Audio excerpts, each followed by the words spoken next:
আল্লাহ পাক রব্বুল আলামিন কোরআনে কারীমের ভিতরে বলতেছেন, ও দুনিয়ার মানুষেরা তোমরা শুনো শুনো। আল্লাহ পাক রব্বুল আলামিন বলতেছেন, নবী আমার আপনি আপনার উম্মতদেরকে জানাইয়া দেন, তারা দুনিয়ার বুকে যদি সরিষা পরিমাণ যদি কোনো পরিমাণ যদি কোনো গুনাহ করে কোনো বদ আমল করে, নবী আমার আপনি আপনার উম্মতদেরকে জানাইয়া দেন, আপনার কোন উম্মত যদি কোনো পরিমাণ সরিষা পরিমাণ যদি কোনো কবিরা গুনাহ সগীরা গুনাহ কোন বদ আমল করে, কাল কিয়ামতের ময়দানে আল্লাহ পাক রব্বুল আলামিন ওই সগীরা কবিরা গুনাহ যত ছোটই হোক না কেন, ছোট হোক না কেন, কাল কিয়ামতের ময়দানে আল্লাহ তাআলা তুলে ধরবেন। সুবহানাল্লাহ। আমার আপনার বদ আমলগুলা যেমন ভাবে তুলে ধরবেন, ঠিক তেমনি ভাবে আমার আপনার ছোট চাইতে ছোট সবচাইতে ছোট নেক আমলগুলাও আল্লাহ পাক কাল কিয়ামতের ময়দানে আল্লাহ তুলে ধরবেন। সুবহানাল্লাহ। আমি আর আপনি 24 ঘন্টার ভিতরে সকালে আমি কি করতেছি, বিকালে সন্ধ্যায় আমি কি করতেছি, রাত্রিবেলা আমি কি করতেছি, আল্লাহ পাক রব্বুল আলামিন আল্লাহ তাআলার ফেরেশতার দ্বারা আল্লাহ তাআলা সব কিছু ক্যামেরার ভিতরে বন্দী করে রাখতেছেন। যখন আমি আর আপনি এই দুনিয়ার বুক থেকে চলে যাইব, আমি আর আপনি যখন এই দুনিয়া ছেড়ে আলমে বরজখ কবর জগতে চলে যাব, তখন ওই কবরে যাওয়ার পর আমি আর আপনি বুঝতে পারবো এই দুনিয়া থেকে আমি কি নেক আমল করলাম নাকি বদ আমল করে গেলাম। আমি আর আপনার হায়াতের ভিতরে যদি নেক আমলগুলা করতে পারি, তাহলে আল্লাহ সুবহানাহু ওয়া তাআলা এর ওসিলায় আল্লাহ আমাকে আপনাকে জান্নাত দান করবেন। সুবহানাল্লাহ। ওই জান্নাতে যাইতে গেলে জান্নাতের আশা যদি করতে পারি, তাহলে আমাদেরকে দুইটা কাজ করতে হবে। দুইটা কাজ কি? আল্লাহ তাআলা কোরআনে কারীমের ভিতরে বলতেছেন, ইন্নাল্লাযীনা আমানু ওয়া আমিলুস সালিহাতি লাহুম জান্নাতুন নাঈম। আল্লাহ পাক রব্বুল আলামিন কোরআনে কারীমের ভিতরে বলতেছেন, ইন্নাল্লাযীনা আমানু ওয়া আমিলুস সালিহাত। আল্লাহ পাক রব্বুল আলামিন বলতেছেন, নিশ্চয় ও দুনিয়ার মানুষ তোমরা শুনো, তোমরা যদি নেক আমল করতে পারো, যদি তোমরা ঈমান আনতে পারো, ঈমান আনার পর যদি তোমরা নেক আমল করতে পারো, ঈমান আনতে হবে, নেক আমল করতে পারো, যদি ঈমান আনার পর যদি নেক আমল করতে পারো, আল্লাহ পাক রব্বুল আলামিন আমাকে আপনাকে জান্নাতুন নাঈম দান করবেন। সুবহানাল্লাহ। আল্লাহ তাআলা অন্য এক আয়াতের ভিতরে কসম কেটে বলতেছেন, ওয়াল আসর ইন্নাল ইনসানা লাফি খুসর ইল্লাল্লাযীনা আমানু ওয়া আমিলুস সালিহাতি ওয়া তাওয়াসাউ বিল হক।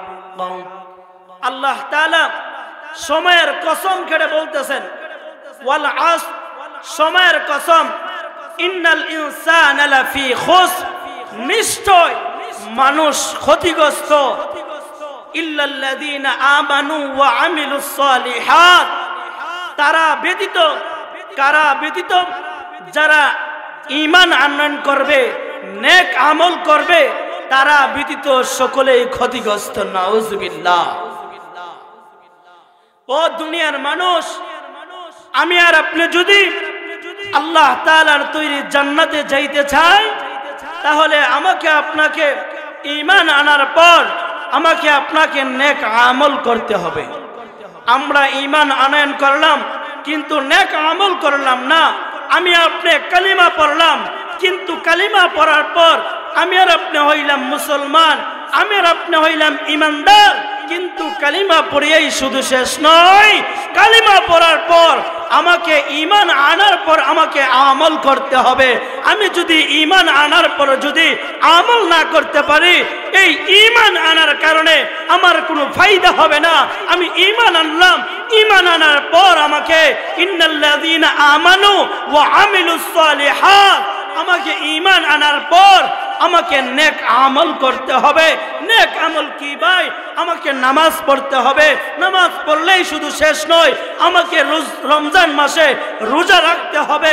রমজান মাস চলে যাইলে আমাকে আমার উপর যদি আল্লাহ আমার উপর মাল সামানা ফরজ করেন, আমাকে যাকাতের মাল দিতে হবে। যদি আল্লাহ আমাকে তৌফিক দেন, আমাকে খানা কাবা যাইয়া আমাকে তওয়াফ করতে হবে, সাই করতে হবে, রব্বাইক আল্লাহুম্মা রব্বাইক বলতে হবে, আমাকে হজের বিধানগুলা মানতে হবে। সুবহানাল্লাহ। সামনে আমাদের আসতেছে, এখন আমাদের শাবান মাস, শাবান মাসের পর আমাদের রমজান মাস।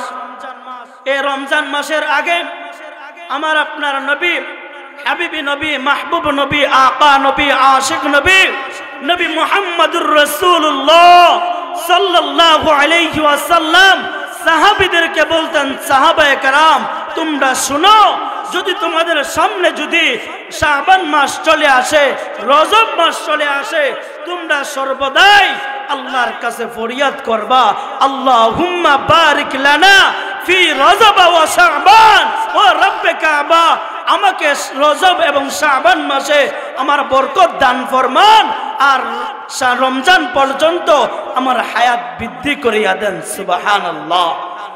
তো আমাদের কাছ থেকে রজব মাস চলে গেছেন, এখন আমরা আছি শাবান মাসে। আর শাবান মাসের 3 তারিখ, আর কিছুদিন পরেই আমাদের কাছে আসতেছে শবে কদর, আমাদের কাছে আসতেছে নিসফে শাবান। শাবান মাসের অর্ধেক যেই তারিখটা 15 তারিখ, ওই তারিখের অনেক গুরুত্ব এবং ফজিলত রয়েছে। ওই দিন আল্লাহর রাসূল সাল্লাল্লাহু আলাইহি ওয়াসাল্লাম বেশি বেশি করে নফল ইবাদত করতেন, বেশি বেশি করে আল্লাহর কাছে ঘোষণা, আল্লাহর কাছে তিনি আল্লাহর কাছে ফরিয়াদ করতেন, ও রব্বে কাবা, আল্লাহ আমাকে মাফ করে দাও, আমার উম্মতদেরকে মাফ করে দাও, আমাদের যত আত্মীয় স্বজন দুনিয়া থেকে চলে গেছে তাদেরকেও তুমি মাফ করে দাও। সুবহানাল্লাহ। এই শাবান মাস আসলে আমাদের করণীয় কি? আমরা বেশি বেশি করে নফল ইবাদত বেশি বেশি করব, বেশি বেশি করে নফল নামাজ পড়ব, বেশি বেশি করে নফল রোজা রাখবো, বেশি বেশি করে দান খায়রাত করব। কেন? আল্লাহর রাসূল বলেন, ও উম্মত তোমরা শুনো, তোমাদের সামনে যদি হঠাৎ করে রমজান মাস চলে আসে, তোমরা যেন হঠাৎ করে যেন তোমাদের সামনে বোঝা না হয়ে দাঁড়ায়, তোমাদের জন্য কষ্ট না হয়, এই জন্যই তোমরা রমজান মাস আসার আগে শাবান মাস থাকা অবস্থায় তোমরা বেশি বেশি করে তোমরা নফল রোজা রাখো, নফল ইবাদত বন্দেগী বেশি বেশি করো। আল্লাহু আকবার। তো এই রমজান মাস আসার আগে আগে আমরা নফল রোজা বেশি বেশি করে রাখবো, নফল ইবাদত বেশি বেশি করে করব। আমরা রোজা রাখবো, শুধু আমরা যে শাবান মাসের 15 তারিখ শুধু রোজা রাখবো তা নয়, ওই দিন আমরা বেশি বেশি করে নফল ইবাদত বেশি বেশি করব তা নয়, আমাদেরকে সারা বছরেই আমাদেরকে বেশি বেশি নফল ইবাদত করতে হবে। ঠিক কিনা? তো মুআজ্জাজ হাজিরিন, আমাদেরকে 1 নম্বর আমাদের ঈমান আনতে হবে, ঈমানকে পাকাপোক্ত করতে হবে। 2 নম্বর আমাদেরকে নেক আমল করতে হবে। কথা বলেন ঠিক কিনা?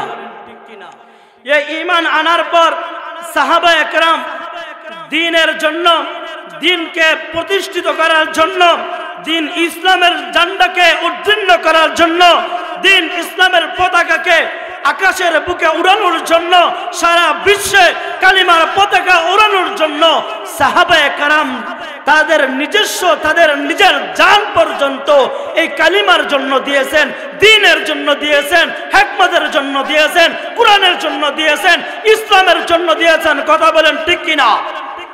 সাহাবায়ে কেরাম এই দ্বীনকে প্রতিষ্ঠিত করার জন্য, নবীওয়ালা এই কাজকে প্রতিষ্ঠিত করার জন্য সাহাবায়ে কেরাম তাদের জান পর্যন্ত দিয়েছেন। কথা বলেন ঠিক কিনা? আল্লাহর রাসূল সাল্লাল্লাহু আলাইহি ওয়াসাল্লামের আল্লাহর রাসূল যখন দুনিয়া থেকে চলে গেলেন, চলে যাওয়ার পর খেলাফতের দায়িত্ব পেলেন রাসূলের প্রিয় সাহাবী হযরতে আবু বকর সিদ্দিক রাদিয়াল্লাহু তাআলা আনহু। আবু বকরের জিন্দেগি যখন শেষ হয়ে যায় তখন খেলাফতের দায়িত্ব পাইলেন খলিফাতুল মুসলিমিন হযরতে ওমর। খলিফাতুল মুসলিমিন হযরত ওমরের জামানায় মদিনার পার্শ্ববর্তী দেশের নাম হইল রোম দেশ। যে রোম দেশের বাদশা হইলেন জালেম, যে মানুষের উপর নির্যাতন করে, মানুষের উপর সে মুসলমানদের উপর সে কঠোরভাবে নির্যাতন করে, মুসলমানদেরকে দেখতে পারে না। যদি মদিনা থেকে যদি কোনো মুসলমান যদি ওই রোম দেশের ভিতরে চলে যায়, রোমের ওই জালেম বাদশা মুসলমানদেরকে ধরে হত্যা করে ফেলে, তাদেরকে মেরে ফেলে। নাউজুবিল্লাহ। খলিফাতুল মুসলিমিন হযরত ওমর চিন্তা করলেন, এরকম ভাবে যদি মুসলমানরা আমার মদিনা থেকে রোম দেশে চলে যায়, তাদেরকে ধরে যদি জালেম বাদশা রোমের বাদশা হত্যা করে ফেলে, এটা তো মানার প্রশ্ন ওঠে না। কি করা যায়? রোম এবং মদিনার মধ্যবর্তী এলাকার ভিতরে পাহারাদার গেট বানানো দরকার। এখানে কিছু পাহারাদার নিযুক্ত করা দরকার। কথা বলেন ঠিক কিনা? যেমন ধরেন বাংলাদেশ এবং ইন্ডিয়ার মধ্যখানে তারকাটার বেড়া আছে কিনা? নাই, আছে। তারকাটার বেড়া দেওয়ার পরও ইন্ডিয়া থেকে তারা সেনাপতি নিযুক্ত করছে বেসাব, বাংলাদেশ থেকে সেনাপতি নিযুক্ত করছেন সেনাবাহিনী। কথা বলেন ঠিক কিনা? ঠিক তেমনি ভাবে খলিফাতুল মুসলিমিন হযরতে ওমর চিন্তা করলেন, এরকম ভাবে হবে না। আমি আমার দেশ থেকে কিছু সৈনিক, কিছু সেনাপতি, কিছু সেনাবাহিনী বানাবো, যারা আমার দেশ এবং রোম দেশের মধ্যখানে তারা পাহারা দিবে, যেন মুসলমান মদিনা থেকে যেন রোম দেশের ভিতরে প্রবেশ না করতে পারে, আর জালেম বাদশা যেন আমার মুসলমানদেরকে ধরে হত্যা না করতে পারে। এই বলে ঘোষণা দিলেন। মুসলমানদের ভিতরে কে কে এই সেনাপতির দায়িত্ব নেবেন, কে কে এই দলের সাথে একত্রিত হবেন? খলিফাতুল মুসলিমিন ওমরের সামনে আসিয়া যুবক কয়েকজন উপস্থিত হইলেন। মাত্র 17 জন। 17 জনের ভিতরে কাহারো বছর 20, কাহারো 30, কাহারো 40, কাহারো 45, কাহারো 50। 17 জনের ভিতরে 17 জনকেই লিডারের দায়িত্ব দেওয়া যাবে না। আমরা দাওয়াত ও তাবলীগের ভিতরে উসুল হইল, যদি আমরা কয়েকজন হয় সবাইকে আমরা আমির নিযুক্ত দেই না, একজনকে বাছাই করে আমিরের নিযুক্ত দেই। কথা বলেন ঠিক কিনা? ঠিক তেমনি ভাবে খলিফাতুল মুসলিমিন 17 জনকে একত্রিত করিয়া সাহাবীদের ভিতরে সবচাইতে কম বয়স যে সাহাবীর, ওই সাহাবীকে খলিফাতুল মুসলিমিন আমির নিযুক্ত করে দিলেন। সুবহানাল্লাহ। এখান থেকে আমাদের শিক্ষণীয় বিষয় কি? আমাদের তাবলীগ জামাতের ভিতরে যদি আমার আমির যদি আমার বয়সে ছোট হয়, তবে ওই আমিরকে মানতে হবে। মানতে হবে কিনা? আমির যদি আমার বয়সে ছোট হোক কিংবা বড় হোক, আমার আমিরকে আমার মানতেই হবে। তো 17 জনের ভিতরে 17 জনকে একত্রিত করে একজনকে আমির বানাইয়া দিলেন। তার নাম হইল আব্দুল্লাহ ইবনে খুযাইফা। সুবহানাল্লাহ। যে সাহাবীর বয়স মাত্র 18 থেকে 20 বছর। কিতাবের ভিতরে পাওয়া যায় এই 17 জনের জামাতের ভিতরে যে সাহাবীকে আমির নিযুক্ত করলেন তার নাম হইল আব্দুল্লাহ ইবনে খুযাইফা। আব্দুল্লাহ ইবনে খুযাইফার বয়স কত? 18 থেকে 20 বছর। তার সাথে যে সৈনিকগুলা তাদের বয়স 30, 40, 45, 50 এরকম বয়সেরও আছে, কিন্তু সবচাইতে কম যে সাহাবী বয়স তাকে আমির নিযুক্ত করে মদিনা এবং রোম দেশের পার্শ্ববর্তী দেশে তাদেরকে গাইডলাইন হিসাবে, তাদেরকে গার্ড মেম্বার হিসাবে সেনাপতির দায়িত্ব দিয়ে সেনাবাহিনীর নিযুক্ত করে দিলেন খলিফাতুল মুসলিমিন। সুবহানাল্লাহ। আল্লাহর নবী মুহাম্মদুর রাসূলুল্লাহ সাল্লাল্লাহু আলাইহি ওয়াসাল্লামের সাহাবী হযরত খলিফাতুল মুসলিমিন ওমর খলিফাতুল মুসলিমিন হযরত ওমর 17 জনকে পাঠাইয়া রোম এবং মদিনা দুই দেশের তারা আকাটের পাশে দাঁড়াইয়া বলতেছেন, তোমরা যাও এখানে সেনাপতির দায়িত্ব পালন করবা। 17 জনের যুবক সাহাবী সেনাপতির দায়িত্ব নিয়ে 17 জনকে নিয়ে রোম এবং মদিনার বর্ডারে তারা সেনাপতির দায়িত্ব পালন করতেছেন। মুসলমানরা আসিয়া বর্ডার গাড়ি আসিয়া সেনাপতির দায়িত্ব পালন করবে। রোমের জালেম বাদশা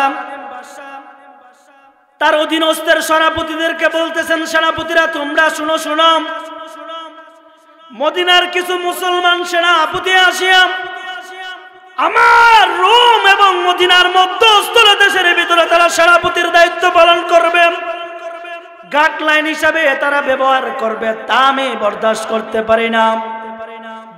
যাও মুসলমানের 17 জনকে গ্রেফতার করিয়া ওই আমার রোম সম্রাট আমার রাজত্বের ভিতরে, আমার কামরার ভিতরে, আমার দরবারে তাদেরকে নিয়ে আসো। জালেম বাদশা যখন তার অধীনস্থ তারা সেনাপতিদেরকে পাঠাইয়া মুসলমান 17 জনকে গ্রেফতার করিয়া জালেম বাদশার দরবারে নিয়ে হাজির করলেন। জালেম রোম বাদশা বলতেছেন, ও মুসলমানেরা, ও খলিফাতুল মুসলিমিন ওমরের সেনাপতিরা, তোমরা শুনো, তোমাদেরকে সেনাপতি হিসাবে আমার রোম এবং মদিনার মধ্যখানে বর্ডার গার্ড হিসাবে তোমাদেরকে নিযুক্ত করা হয়েছে। তোমাদের কি কলিজার ভিতরে, তোমাদের কি জানের মায়া নাই? তোমাদের ফ্যামিলি পরিবারের আত্মার মায়া নাই? যুবকদেরকে বলতেছেন, সাহাবীদেরকে বলতেছেন, মুসলমানেরা তোমরা শুনো, তোমাদের 17 জনের সাথে তো কথা বললে চলবে না। 17 জনের ভিতরে তোমাদের কে তোমাদের লিডার, কে তোমাদের আমির, কে তোমাদের সেনাপতি বলো। মুসলমানরা সবাই বলতেছেন, আমাদের 17 জনের ভিতরে সেনাপতি হইলেন আব্দুল্লাহ ইবনে খুযাইফা।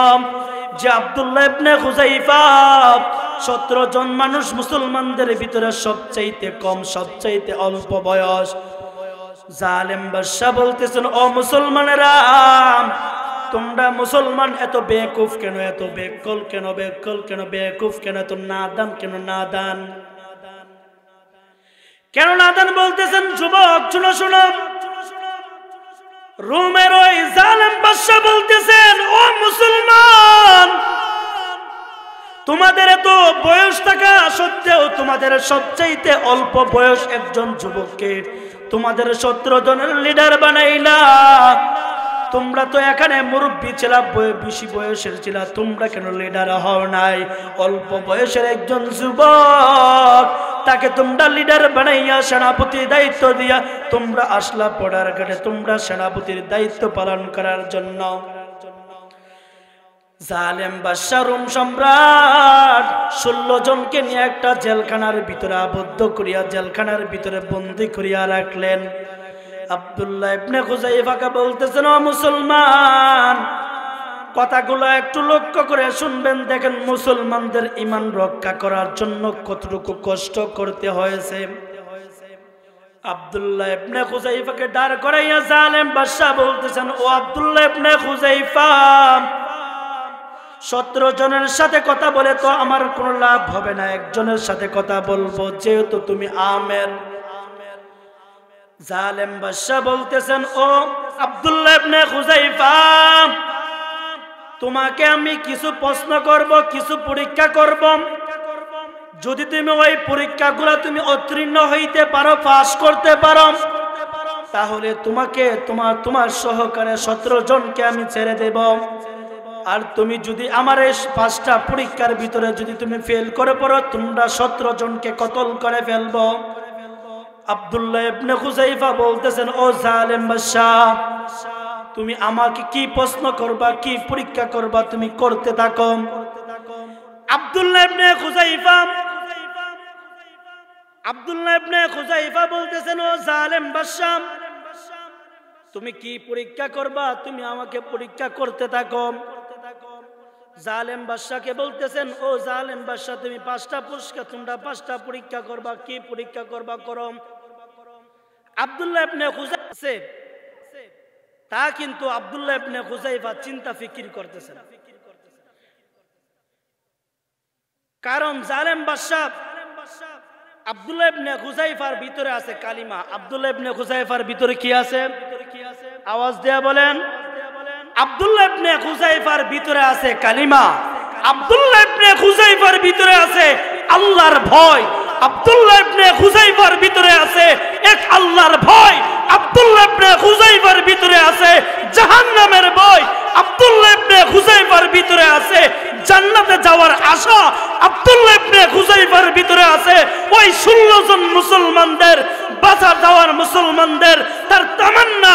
আব্দুল্লাহ ইবনে হুযাইফা ওই জালেম বাদশার সামনে দাঁড়াইয়া বলতেছেন, ও জালেম বাদশা, তুমি কি পরীক্ষা করবা? কি পরীক্ষা করবা?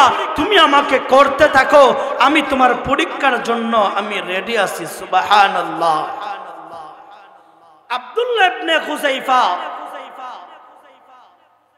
জালেম বাদশা বলতেছেন, ও আব্দুল্লাহ ইবনে হুযাইফা, তোমাকে আমি 5টা প্রশ্ন করব, 5টা পরীক্ষা করব। এর ভিতরে 1 নম্বর পরীক্ষা, যে পরীক্ষা যাইয়া তুমি পাস করবা সেই মুহূর্তেই তোমাদেরকে ছেড়ে দেব। 5টা পরীক্ষার ভিতরে তুমি যদি এক একটা করতে করতে 5টা পর্যন্ত ফেল করো, 17 জনকে কতল করব, 17 জনকে হত্যা করব।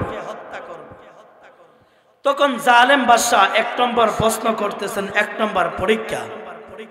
জালেম বাদশা বলতেছেন, ও মুসলমান, ও আব্দুল্লাহ ইবনে হুযাইফা, তোমাকে 1 নম্বর পরীক্ষা হইল তুমি কালিমা ছেড়ে দাও। তুমি কালিমা ছেড়ে দাও।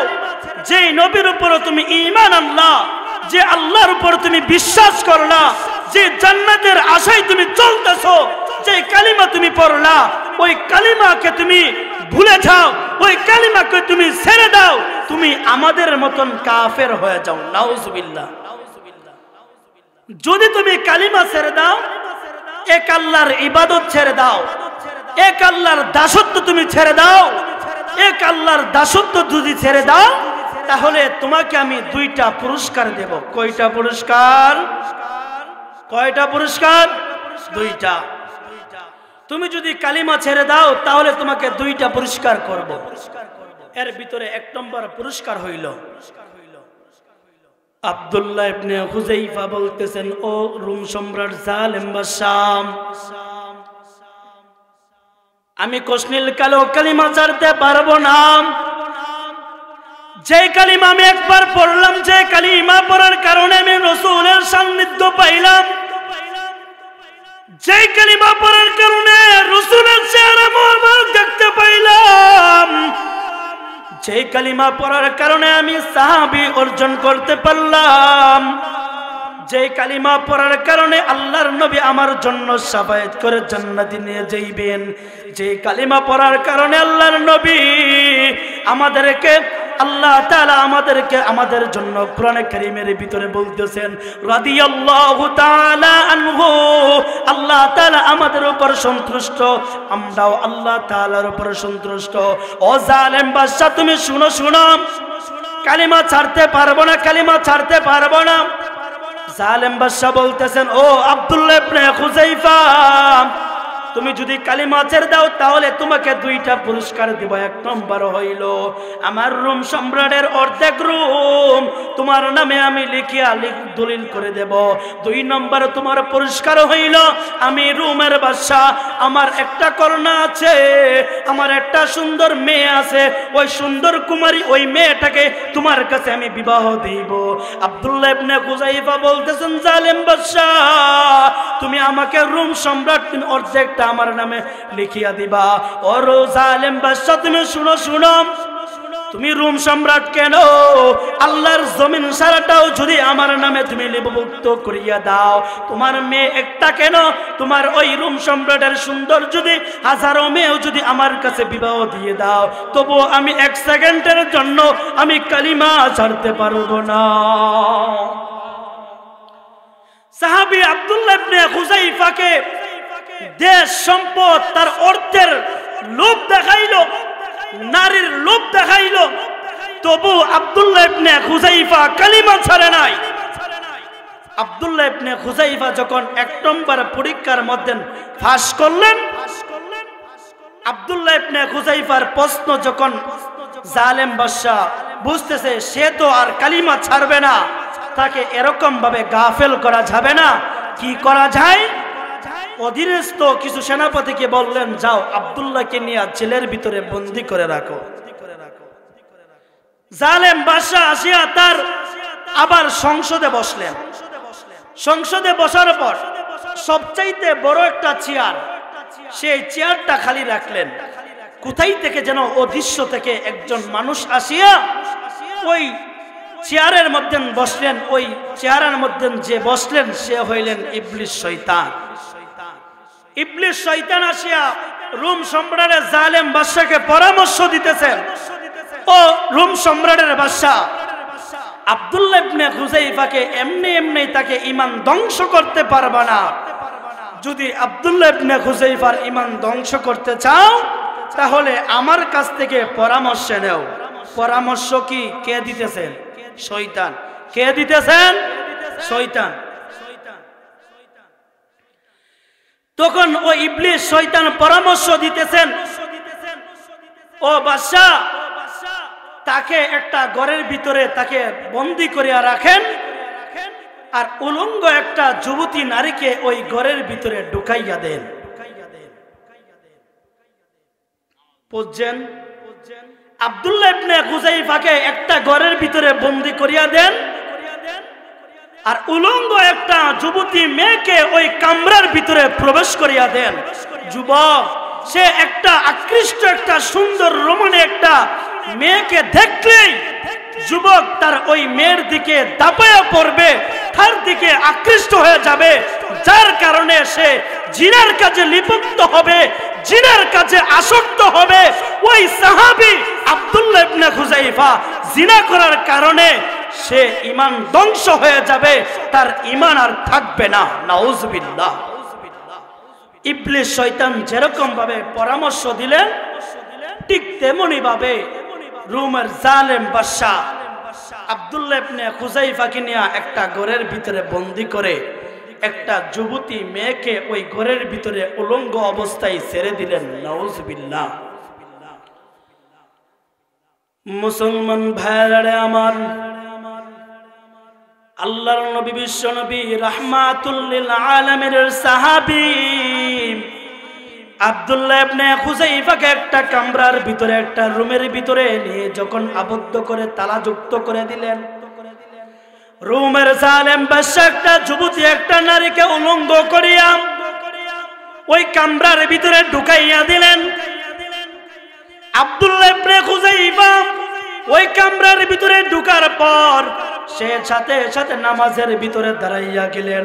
আব্দুল্লাহ ইবনে খুযাইফা নামাজ পড়ে যখন নামাজ দীর্ঘ লম্বা তেলাওয়াত করতেছে, এক একটা নামাজ 2 রাকাত নামাজ কয়েক ঘন্টা যখন চলে যায়, যুবতী ওই মহিলাটা ডাক দিয়া বলেন, যুবক রে, তুমি কি করতেছো? একবার দাঁড়াইতেছো, একবার বসতেছো, বুঝলাম না। আমার দিকে একবারও তাকাইলা না। আমার দিকে তাকানোর জন্য কত যুবক আমার পিছনে লাইন ধরে সিরিয়াল করে থাকে। আব্দুল্লাহ ইবনে খুযাইফা যখন নামাজ শেষ করে যখন 2 দিকে সালাম ফিরানোর সময় সামনে যখন ওই যুবতী ওই নারীটা আসিয়া আব্দুল্লাহ ইবনে খুযাইফার সামনে আসিয়া উপস্থিত হইলেন। আব্দুল্লাহ ইবনে খুযাইফা উলঙ্গ একটা নারীকে দেখিয়া নাউজুবিল্লাহ আস্তাগফিরুল্লাহ বলিয়া আব্দুল্লাহ ইবনে খুযাইফা আবার নামাজে দাঁড়াইলেন। নামাজে দাঁড়াইয়া নামাজ পড়তেছে। আব্দুল্লাহ ইবনে খুযাইফা 2টা চক্ষু বন্ধ করিয়া সে নামাজ পড়তেছে, নামাজ শেষ করতেছে। এই বলে একদিন চলে যায়, 2 দিন চলে যায়, 3 দিন চলে যাওয়ার পর রোম সম্রাটের জালেম বাদশা তার অধীনস্থ সেনাপতিদেরকে পাঠাইয়া বলতেছেন, ও সেনাপতিরা যাও, আব্দুল্লাহ ইবনে খুযাইফাকে একটা ঘরের ভিতরে আবদ্ধ করলাম, যাও দেখো ওই মহিলাটা আব্দুল্লাহ ইবনে খুযাইফার কালিমা ধ্বংস করতে পারতেছে কিনা, আব্দুল্লাহ ইবনে খুযাইফার ঈমান নষ্ট করেছে কিনা। যাও গিয়া দেখো আব্দুল্লাহ ইবনে খুযাইফার কি অবস্থা। 1 দিন 2 দিন 3 দিন পর আব্দুল্লাহ ইবনে খুযাইফাকে যে কামরার ভিতরে আবদ্ধ করে রাখলেন, বন্ধ করে রাখলেন, সেনাপতি পুলিশ যাওয়ার পর দরজা খোলার পর দেখতেছেন ওই সুন্দর নারীটা উলঙ্গ অবস্থায় একটা দরজা ওই ঘরের একটা কর্নারে বসে আছে।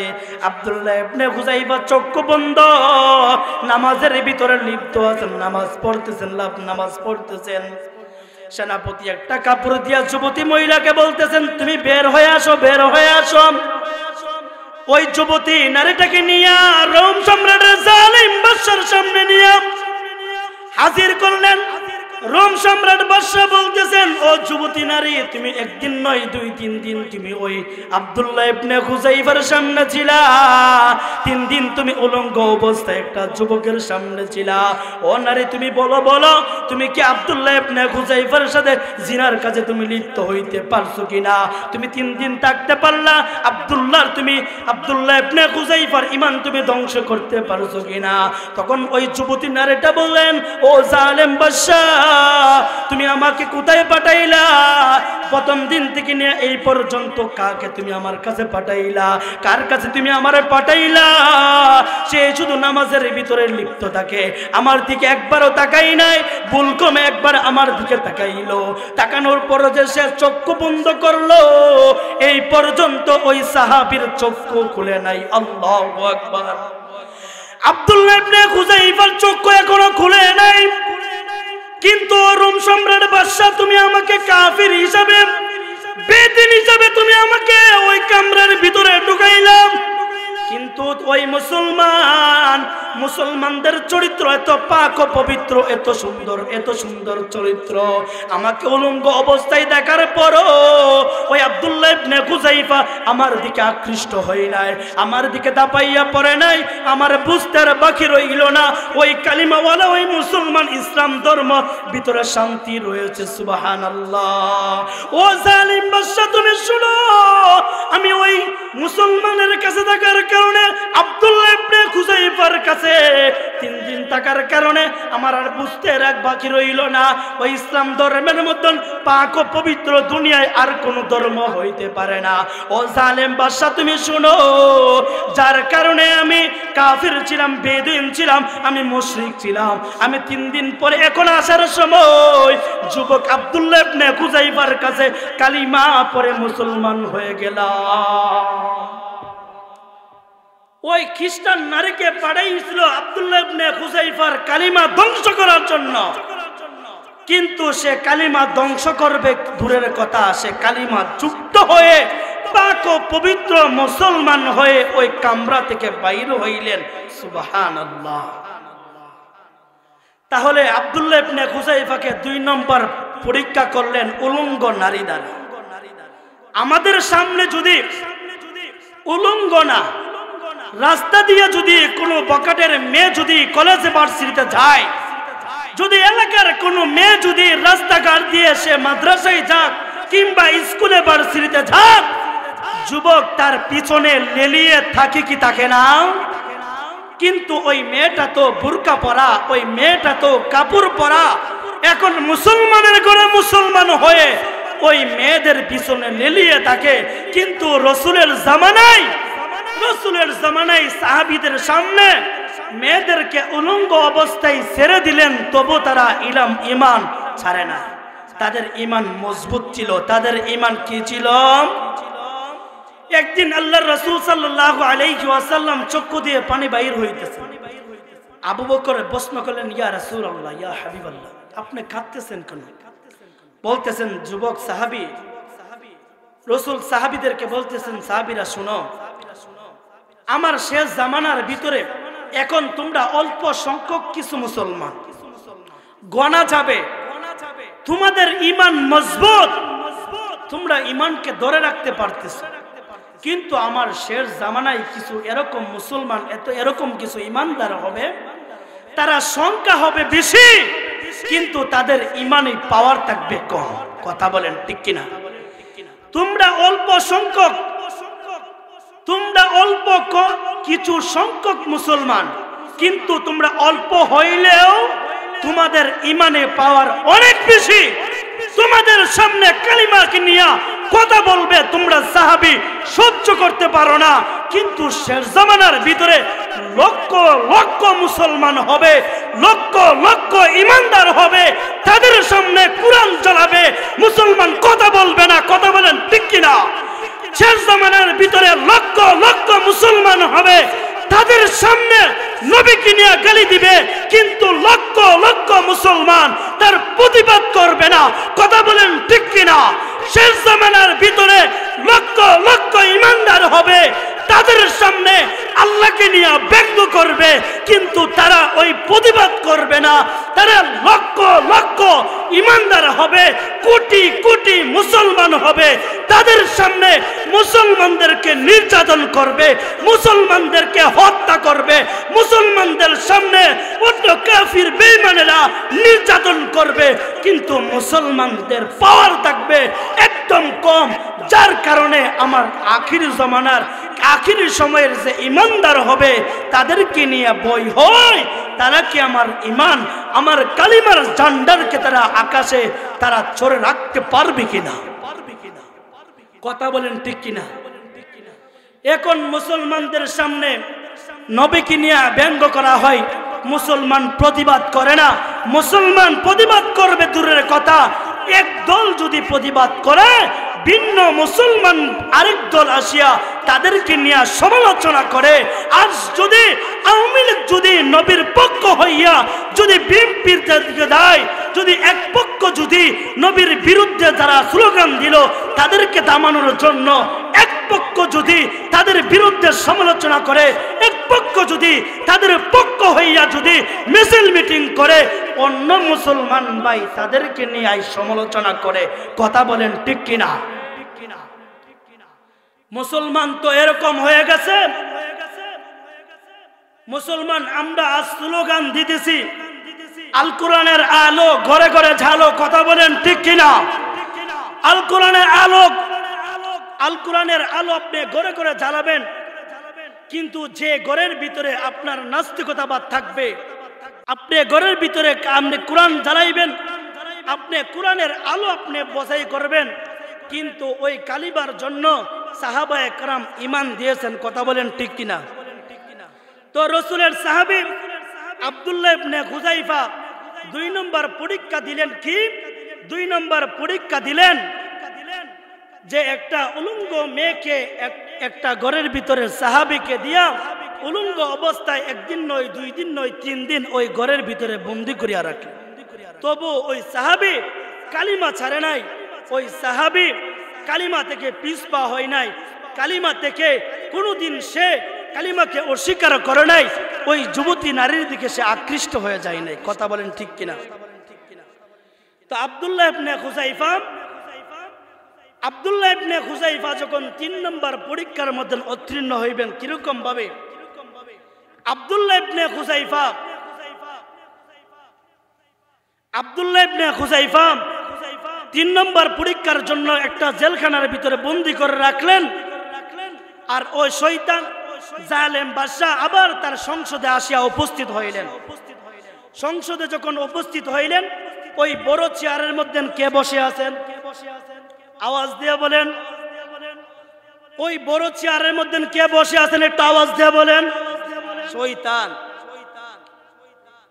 জালেম বাদশা যখন আবার সংসদে বসলেন, ঠিক আছে তোমরা বাইক নিয়ে দৌড়াদৌড়ি করো।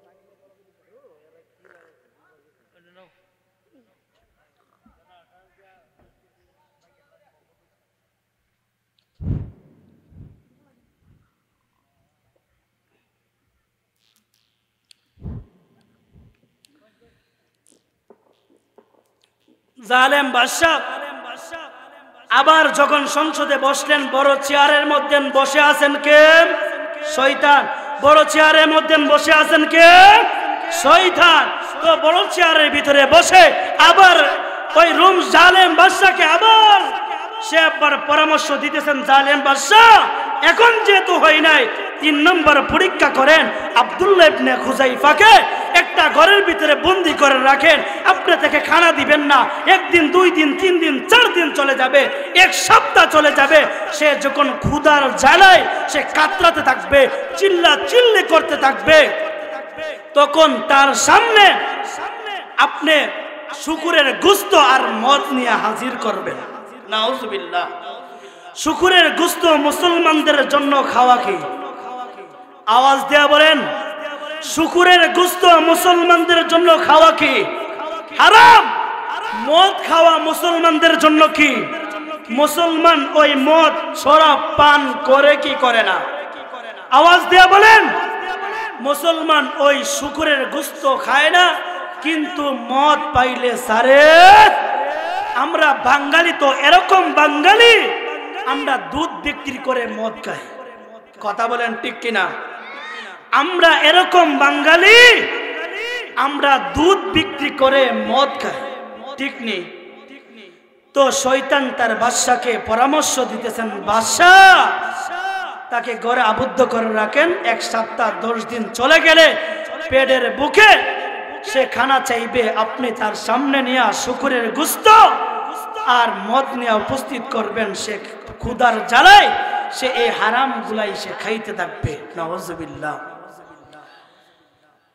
জালেম বাদশা ওই শয়তানের বুদ্ধি পেয়ে যখন আব্দুল্লাহ ইবনে হুযাইফাকে নিয়ে একটা ঘরের ভিতরে আবদ্ধ করে রাখলেন, আব্দুল্লাহ ইবনে হুযাইফাকে একটা কামরার ভিতরে নিয়ে আবদ্ধ করে রাখার পর 1 দিন 2 দিন 3 দিন চলে যাওয়ার পর 1 সপ্তাহ 10 দিন চলে যাওয়ার পর জালেম বাদশা তার কাছে তার উজির নাজির তার সেনাপতিকে দিয়া 10 দিন যাওয়ার পর শুকুরের গোশত বুনা করে তরকারি বানাইয়া রুটি দিয়া আর পানি হিসাবে ওই শরাব ওই মদকে দিয়া আব্দুল্লাহ ইবনে হুযাইফার কাছে নিয়ে উপস্থিত করলেন। আল্লাহর নবী বিশ্ব নবীর সাহাবী আব্দুল্লাহ ইবনে হুযাইফা 10 দিন ধরে না খাইয়া উপসে মাটির মধ্যে পড়ে আছেন। ক্ষুধার জ্বালায় কি করবেন বুঝে আসতেছে না যুবক। আব্দুল্লাহ ইবনে হুযাইফা রুটি এবং ওই শুকুরের গোশতের বাটিগুলোর সামনে টেনে আনলেন আর ওই মদের গ্লাসটা সামনের দিকে আগাইয়া আনলেন। রুটি এবং ওই শুকুরের গোশত সামনে আনার পর গায়েবী ভাবে একটা আওয়াজ আসিয়া বলতেছেন, যুবক, হে আল্লাহর নবী বিশ্ব নবীর একজন সাহাবী, তুমি শোনো, তুমি তোমার প্রাণ তোমার জান বাঁচানোর জন্য যে গোশত তুমি তোমার সামনে আনতেছ, যে রুটিকে তোমার সামনে আনিয়া তুমি উপস্থিত করতেছ, যে পানি হিসাবে তুমি তোমার সামনে পানি মনে করে তোমার সামনে আনিয়া তুমি উপস্থিত করতেছ, আল্লাহর নবীর সাহাবী আব্দুল্লাহ ইবনে হুযাইফা গায়েবী থেকে আওয়াজ দিয়া বলতেছেন, সাহাবী, এইগুলা আপনার জন্য হারাম। এই গোশত কোন পাক ও পবিত্র কোন বস্তু থেকে আনা হয় নাই, এ হইল একটা শুকুরের গোশত থেকে আপনাকে শুকুরের গোশত আপনার সামনে বুনা করিয়া আনা হয়েছে, যেন আপনি এই ঈমান বাঁচানোর জন্য, জান বাঁচানোর জন্য আপনি এই হারাম বস্তুগুলো আপনি খাইবেন, হারাম ওই পানি মদ শরাব আপনি খাইবেন। গায়েবী ভাবে আব্দুল্লাহ ইবনে হুযাইফা আওয়াজগুলো শোনার পর আব্দুল্লাহ ইবনে হুযাইফা 10 দিন ধরে খায় না, পেটের বুকে জমিনে কাতরাইতেছে। আব্দুল্লাহ ইবনে হুযাইফা গায়েবী ভাবে একটা আওয়াজ শোনার পর আব্দুল্লাহ ইবনে হুযাইফা একজন সাহাবী, তার ভিতরে ঈমানের তেজস, ঈমানের পাওয়ার তার ভিতরে চলে আসছে। আব্দুল্লাহ ইবনে হুযাইফা লাথি মারিয়া ওই শুকুরের গোশতটা দূরে পালাইয়া মদের ওই গ্লাসটাকে দূরে ছেড়ে ফেললেন। আল্লাহর নবীর সাহাবী আব্দুল্লাহ ইবনে হুযাইফা শুকুরের গোশত খাই নাই, ওই মদও খাই নাই। আব্দুল্লাহ ইবনে হুযাইফা যখন লাথি মেরে দুইটাকে ফেলে দিলেন, জালেম বাদশা সেনাপতি পাঠাইলেন, যাও গিয়ে দেখো ওই শুকুরের গোশত ওই মদগুলা আমার ওই মুসলমান সাহাবী আব্দুল্লাহ ইবনে হুযায়ফা খাইছে কিনা। সেনাপতি যাইয়া দেখেন না, ওই শুকরের গোশত দূরে এক জায়গায় সে পড়ে রইছে, মদগুলা পড়ে রইছে। জালেম বাদশার কাছে সেনাপতি আসে বলতেছেন, বাদশাহ, মুসলমান 10 দিন থাকার পর আব্দুল্লাহ ইবনে হুযায়ফা তা খায় নাই, লাথি মেরে ফেলে দিছে। বাদশার মাথা গরম, কি করা যায়? প্রথম পরীক্ষা করলাম নারীর লোভ দেখাইয়া, দেশের লোভ দেখাইলাম, তাও হয় নাই। তাকে নারী উলঙ্গ করিয়া একটা ঘরের ভিতরে বন্দি করলাম, তাও হয় নাই। 3 নম্বর পরীক্ষা করলাম ক্ষুধার্ত রাখিয়া, তাও হয় নাই। তাহলে কি করা যায়? আবার সংসদে বসলেন। সংসদে বসার পর বড় চেয়ারে বসাকে শয়তান বলতেছেন, ও জালেম বাদশা, আপনি শুনেন 4 নম্বর আপনি তাকে একটা পরীক্ষা করেন। ওই আব্দুল্লাহ ইবনে হুযায়ফা ফাঁসির কাষ্ঠে নিয়ে ঝুলাইবেন। ফাঁসির বই দেখাইলে, সে মৃত্যুর বই তার সামনে ধরাইলে আব্দুল্লাহ ইবনে হুযায়ফা মৃত্যুর বয়সে কালিমা ছেড়ে দেবে। নাউজুবিল্লাহ। শয়তান ইবলিস বলতেছেন, বাদশা, তার সামনে আপনি ফাঁসির কাষ্ঠের বই দেখান, মৃত্যুর বই দিলে সে সাথে সাথে কালিমা ছেড়ে দেবে। আচ্ছা বলেন তো দেখি, আমাদের যদি এখানে যদি একজন আসিয়া বলে প্যান্ডেলের ভিতরে যারা যারা আসবে তাদেরকে হত্যা করা হবে, আচ্ছা বুঝে থাকলে বলেন তো দেখি, এই মহল্লার কোন মানুষ প্যান্ডেলের ভিতরে ঢুকবে? যদি কেউ যদি বলে মসজিদের ভিতরে যে প্রবেশ করবা তাকে হত্যা করা হবে, কেউ কি মসজিদে ঢুকবে? কেন ঢুকবে না? তার জানের ভয়। কথা বলেন ঠিক কিনা? কিন্তু সাহাবীকে জালেম বাদশা বই দেখাইতেছেন, মৃত্যুর বই। সাহাবী ওই জালেম বাদশা শয়তানের বুদ্ধি শুনে, পরামর্শ শুনে আব্দুল্লাহ ইবনে হুযায়ফাকে নিয়ে ফাঁসির কাষ্ঠে নিয়ে দাঁড় করাইলেন। ফাঁসির কাষ্ঠে দাঁড় করাইয়া তার গলার মধ্যে রশি ঢুকাইয়া আব্দুল্লাহ ইবনে হুযায়ফাকে লক্ষ্য করে জালেম বাদশা বলতেছেন, ও মুসলমান সাহাবী আব্দুল্লাহ ইবনে হুযায়ফা, এই মুহূর্তে যদি জল্লাদকে বলি, জল্লাদ এই মুহূর্তে আব্দুল্লাহ ইবনে হুযায়ফাকে ফাঁসির কাষ্ঠে ঝুলাইয়া দাও, তুমি এই মুহূর্তে তোমার জান চলে যাবে, তুমি মৃত্যুবরণ করবা। তোমার দুনিয়ায় বাঁচার যদি প্রয়োজন হয় কালিমা ছেড়ে দাও, এক আল্লাহর ইবাদত ছেড়ে দাও, আল্লাহর দাসত্ব ছেড়ে দাও, জাহান্নামের ভয়ে জান্নাতে যাওয়ার আশা ছেড়ে দাও, তুমি কালিমা ছেড়ে আমাদের মতন বেদিন হয়ে যাও। নাউজুবিল্লাহ। আল্লাহর নবী মুহাম্মদুর রাসূলুল্লাহ সাল্লাল্লাহু আলাইহি ওয়াসাল্লামের সাহাবী আব্দুল্লাহ ইবনে হুযায়ফা, আব্দুল্লাহ ইবনে হুযায়ফা ডাক দিয়ে বলেন, ও জালেম বাদশা, তুমি শুনো, তুমি আমাকে কত পরীক্ষা করলা, একটা ঘরের ভিতরে উলঙ্গ নারী ঢুকাইয়া পরীক্ষা করলা, 1 দিন 2 দিন নয়, 1 সপ্তাহ নয়, 10 দিন তুমি আমাকে উপোস করিয়া শুকরের গোশত তুমি আমার সামনে উপস্থিত করিয়া দিলা। আমি ক্ষুধার জ্বালাই মাটিতে খতরাইতেছিলাম, তবু আমি কালিমা ছাড়ি নাই, এই মুহূর্তে আমি কালিমা ছাড়তে পারবো না। তোমার যদি ইচ্ছা হয় ও জালেম বাদশা, আমার ফাঁসির কাষ্ঠে ঝুলাইয়া আমাকে মৃত্যুদণ্ড দিয়ে দাও, তবু আমার কোনো আফসোস থাকবে না। জালেম বাদশা বলতেছেন, ও জালেম বাদশা বলতেছেন, ও জল্লাদ তাকে ফাঁসি দেওয়ার দরকার নাই, যে কারণে তাকে ফাঁসি দেব ওই কাজের ভিতরেই সে পড়তেছে না। তার ভিতরে আমি মৃত্যুর বই দিতেছিলাম, কিন্তু তার ভিতরে মৃত্যুর বই যাইতেছে না। সে তো আল্লাহকে বই করে, সে তো নবীর উপর ঈমান আনছে, কালিমা পড়ছে, কালিমা পড়ার কারণে সে জান্নাতের আশায় জাহান্নামের বয়ে সে কালিমা ছাড়তেছে না। কি করবে? পেরেশান।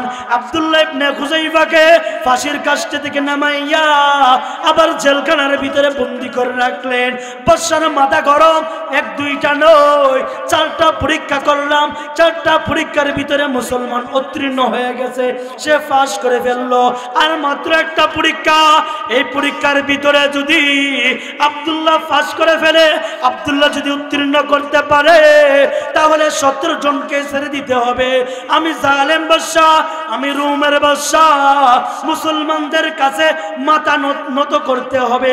কি করা যায়, কি করা যায়? জালেম বাদশার মাথা গরম। জালেম বাদশাহ আবার সংসদে যাইয়া বসলেন। সংসদে যাওয়ার পর বড় চেয়ারে বসা, একে বসাম, বড় চেয়ারে কে বসাম? রোমের জালেম বাদশাহ বলতেছেন, ও আমাদের শয়তান জালেম, তুমি শুনো শুনো, একদিকে নিয়ে 5টা 4টা পরীক্ষা করলাম, 4টা পরীক্ষা তোমার পরামর্শ ক্রমে হইল। 5 নম্বর এমন একটা পরীক্ষার কথা বলো, এরকম একটা পরীক্ষার কথা বলো যে পরীক্ষার ভয়ে আব্দুল্লাহ ইবনে হুযাইফা কালিমা ছেড়ে দিবে। সে কালিমা ছেড়ে দিবে, আল্লাহর ভয় তার ভিতর থেকে চলে যাবে, সে আমাদের মতন বেদিন হয়ে যাবে, আমাদের মতন মুশরিক হয়ে যাবে। কি করা যায়, কি করা যায়? ওই বড় চেয়ারে বসা শয়তান বলতেছে, ও জালেম বাদশা, যেহেতু 5 নম্বর চলে আসছে, তাহলে তাকে বড় একটা লোহারির মধ্যে, বড় একটা কড়াইয়ের মধ্যে তেল গরম করে আব্দুল্লাহ ইবনে হুযাইফাকে তেলের ভিতরে ছেড়ে দেন। শুধু ছাড়বেন তা নয়, তার পূর্বে তার বই তার ভিতরে ঢুকাইয়া দিবেন।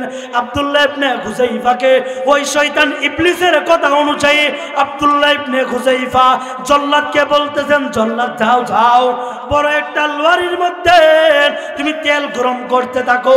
জল্লাদ বড় একটা কড়াইয়ের ডেক্সের ভিতরে তেল গরম করতেছে, তেল গরম করতেছে, তেলগুলা বুড়াবু খাইতেছে, তেলগুলা ফুটফুটে হয়ে যাওয়ার পর জালেম বাদশা আব্দুল্লাহ ইবনে হুযাইফাকে ওই ডেস্কের সামনে নিয়ে দাঁড় করাইলেন।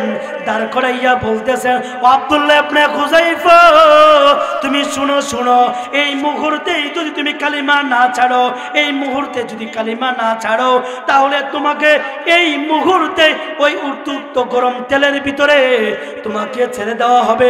তুমি কালিমা ছেড়ে দাও, নাউযুবিল্লাহ।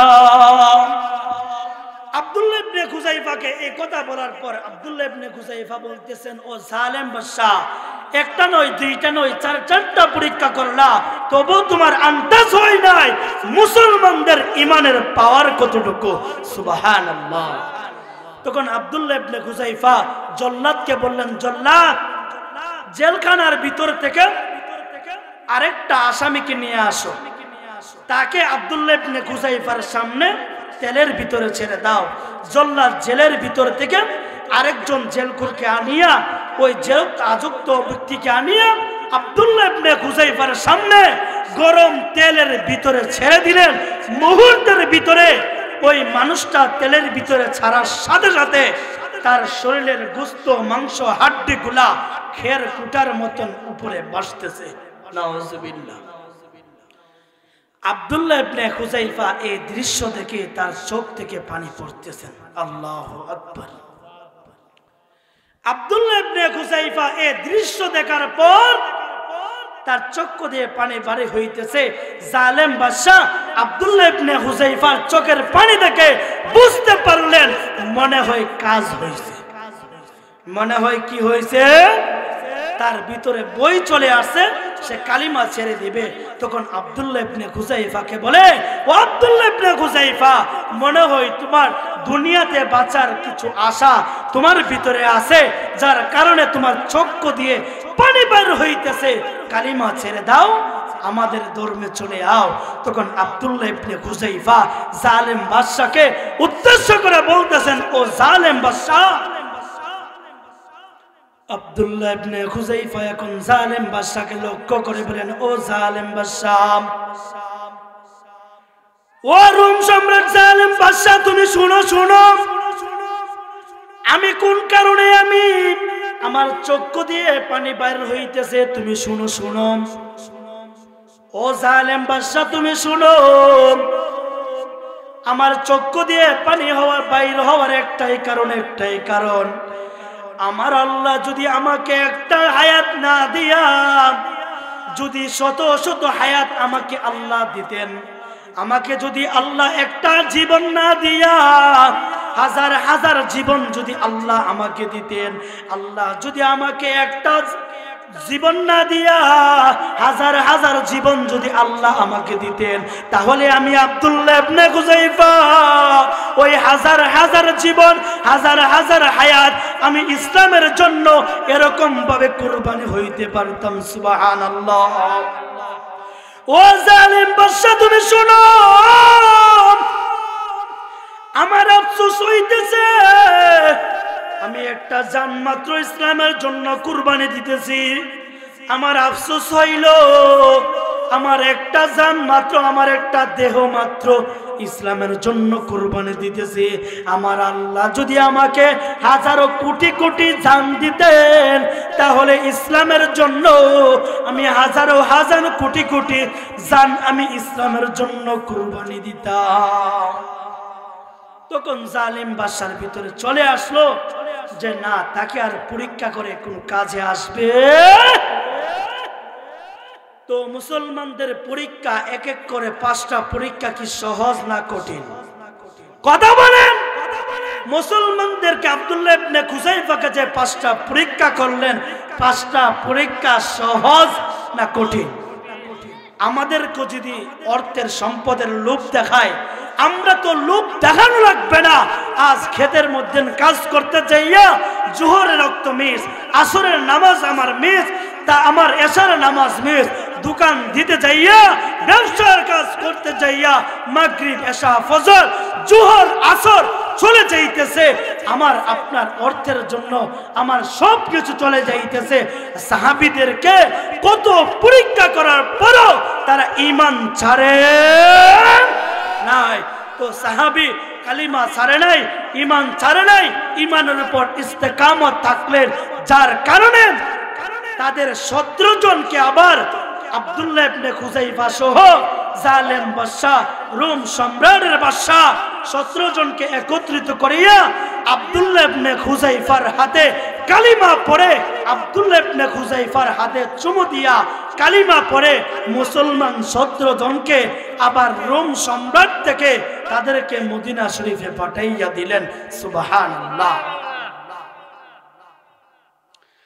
তাহলে ইসলামের উপর আমাদের ইস্তেকামত থাকতে হবে কি হবে না? কথা বলেন।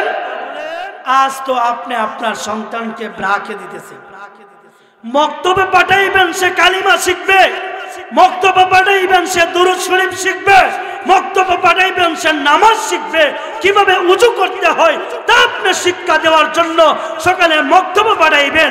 কিন্তু বিদেশি ইনজুইরা, বিদেশি তারা এরকম ভাবে কিছু প্ল্যাটফর্ম এরকম ভাবে দিয়েছেন, তারা কি করতে চায়, মুসলমানদের সন্তানদেরকে কিরকম ভাবে নাস্তিক বানানো যায়, কিরকম ভাবে থেকে নাবালক সন্তান থেকে ছোট থাকতে তাকে কালিমা থেকে দূরে রাখা যায়, ইসলাম থেকে দূরে রাখা যায়, কোরআন থেকে দূরে রাখা যায়, নামাজ থেকে দূরে রাখা যায়, হজ থেকে দূরে রাখা যায়, যাকাত থেকে দূরে রাখা যায়, রমজানের রোজা থেকে দূরে রাখা যায়।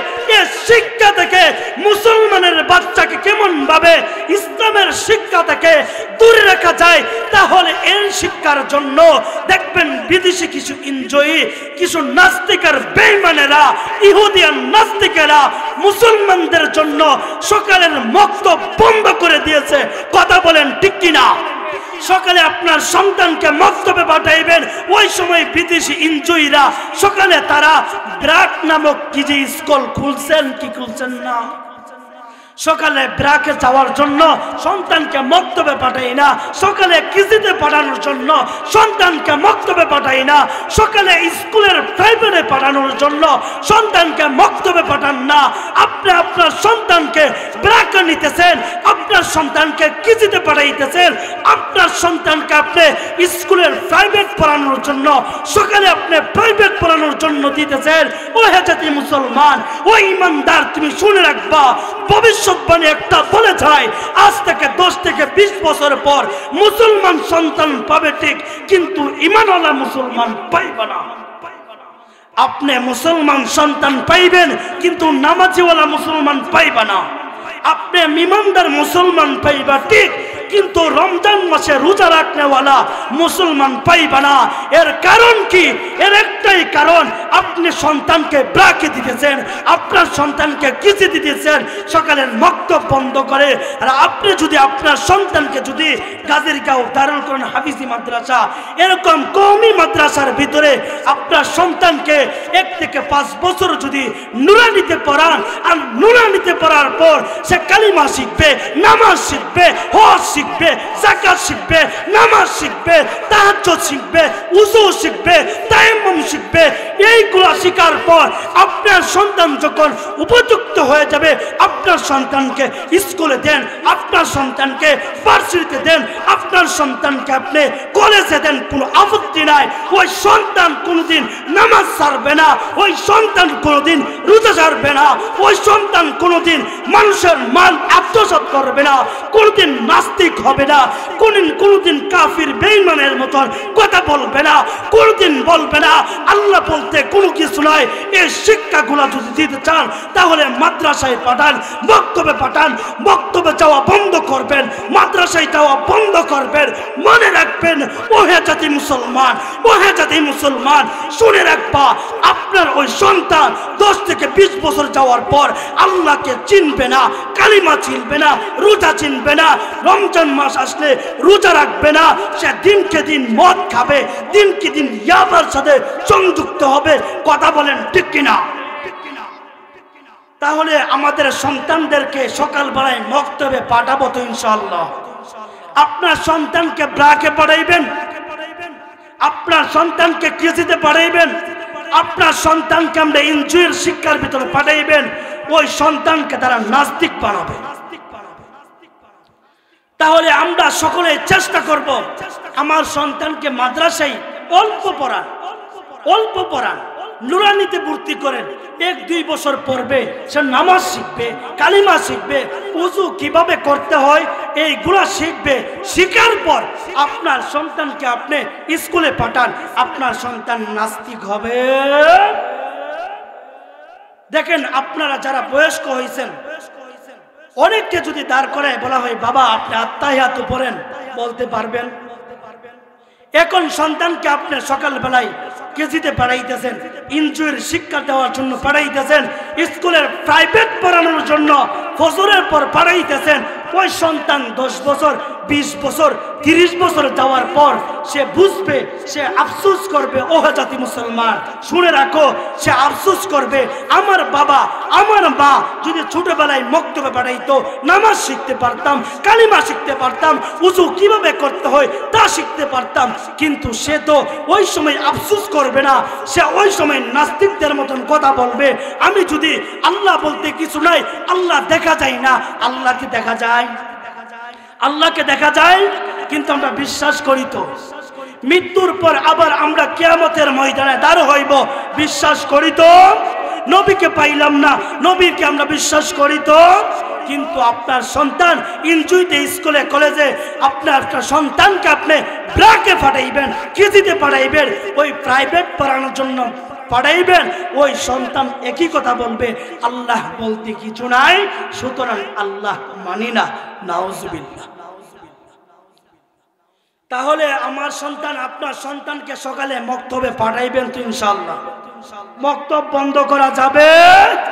আমরা মুসলমান সন্তানদেরকে সকালে মক্তবে পাঠাইলে লাভ কি? সে কালিমা শিখবে, সে রোজা শিখবে। আর ইহুদিরা চাল চালন হইল যে মুসলমানের বাচ্চা স্কুলে পড়ে ঠিক সকালবেলা মক্তবে যায়, সে কালিমা শিখতেছে, সে কালিমা পড়তে পারে, সে কোরআন পড়তে পারে, তাদেরকে তো নাস্তিক বানানো যাবে না। সুতরাং কি করা যায়?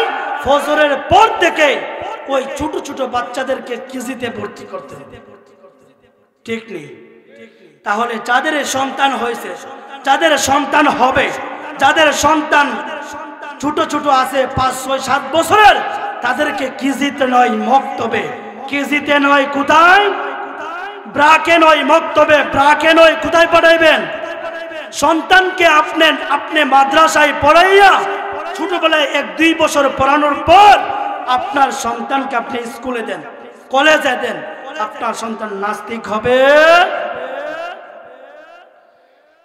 আল্লাহ তাআলা আমাদের সকলকে ঈমানকে মজবুত করা, ঈমানকে মজবুত করে ও ঈমান মজবুত ওয়ালা ঈমানের উপর মেহনত করে আমল করার তৌফিক দান করুক।